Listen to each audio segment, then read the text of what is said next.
शोभित एक मेधावी छात्र था। उसने हाई स्कूल और इंटरमीडिएट की परीक्षा में पूरे जिले में टॉप किया था।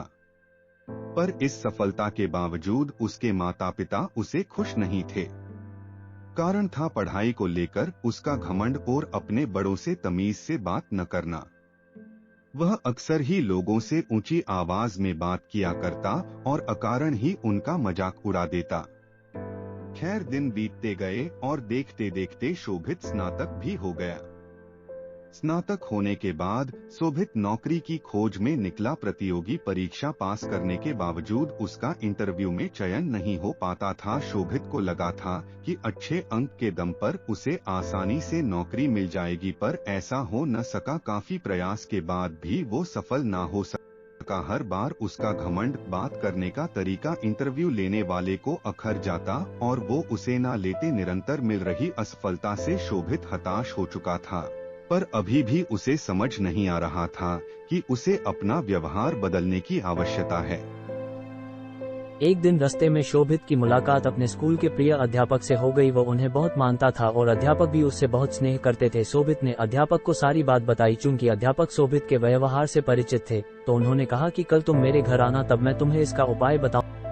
शोभित अगले दिन मास्टर साहब के घर गया। मास्टर साहब घर पर चावल पका रहे थे। दोनों आपस में बात ही कर रहे थे कि मास्टर साहब ने शोभित से कहा, जाके देख के आओ कि चावल पके कि नहीं। शोभित अंदर गया। उसने अंदर से ही कहा कि सर, चावल पक गए हैं, मैं गैस बंद कर देता हूँ। मास्टर साहब ने भी ऐसा ही करने को कहा। अब शोभित और मास्टर साहब आमने सामने बैठे थे। मास्टर साहब शोभित की तरफ मुस्कुराते हर बोले, शोभित, तुमने कैसे पता लग गया कि चावल पक गए हैं?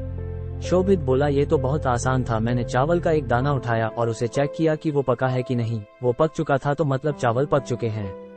मास्टर जी गंभीर होते हुए बोले, यही तुम्हारे असफल होने का कारण है। शोभित उत्सुकतावश मास्टर जी की ओर देखने लगा। मास्टर साहब समझाते हुए बोले कि एक चावल के दाने ने पूरे चावल का हाल बयां कर दिया। सिर्फ एक चावल का दाना काफी है ये बताने को कि अन्य चावल पके या नहीं। हो सकता है कुछ चावल न पके हो, पर तुम उन्हें नहीं खोज सकते। वो तो सिर्फ खाते वक्त ही अपना स्वभाव बताएंगे।